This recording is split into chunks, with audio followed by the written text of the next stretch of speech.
In order to avoid paying additional buyer's stamp duty and to have a diversified property portfolio, many buyers are looking at buying overseas property for the first time. Having bought many overseas properties successfully ourselves and helping hundreds of our buyers to do it successfully, we have got some good tips for you. All estate agents and salespersons in Singapore have to be registered with the Council for Estate Agencies. CEA has issued due diligence checklists on the marketing of overseas properties in Singapore. Before any estate agents and salesperson can market the overseas project, they have to complete a comprehensive check on the project. The purpose is to protect consumers like yourself. If you work with overseas agent, salesperson or developers, you are not protected by CEA regulations.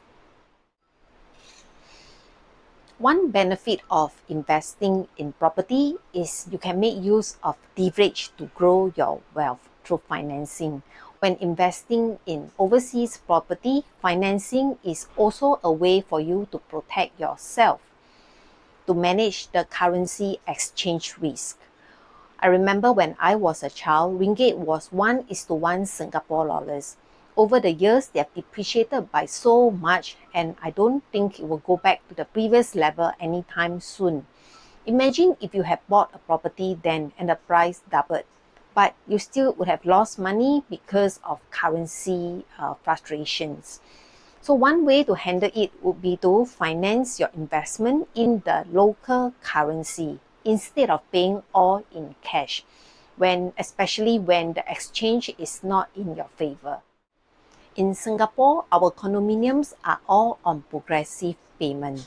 And due to good regulations we have here, there's seldom any issue with project completion and delivery. However, we cannot say the same thing for overseas project. How safe is your money before the project is completed? In addition to checking on the developer's track record, you'll want to check on the payment term as well to ensure that your money is safe before project completion and settlement. Do you know that if you are relying on a translated contract and if there's a dispute, you'll always refer to the one in local language, so you will always lose out? I personally prefer to invest in countries with clear rules and regulations and English as their main working language.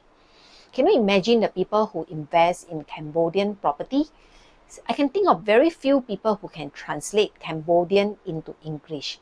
And simply because of the education level, I think it will be quite hard to communicate with the Cambodian lawyers, accountant, property manager, agents, and so on.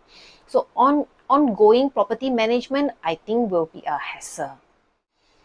Buying a property is very easy, and property ownership is usually a mid to long-term investment. You will want to check whether there is professional property manager to help you with the day-to-day management of your property. So instead of managing the property yourself, your job is reduced to managing your property manager, a HR job. And your property manager should preferably be regulated and registered to protect your interests. We have accumulated a lot of experience managing our own property portfolio and helping many of our buyers. And there are plenty more tips to share with you. So feel free to contact us and let us help you get started with your investment. Thank you.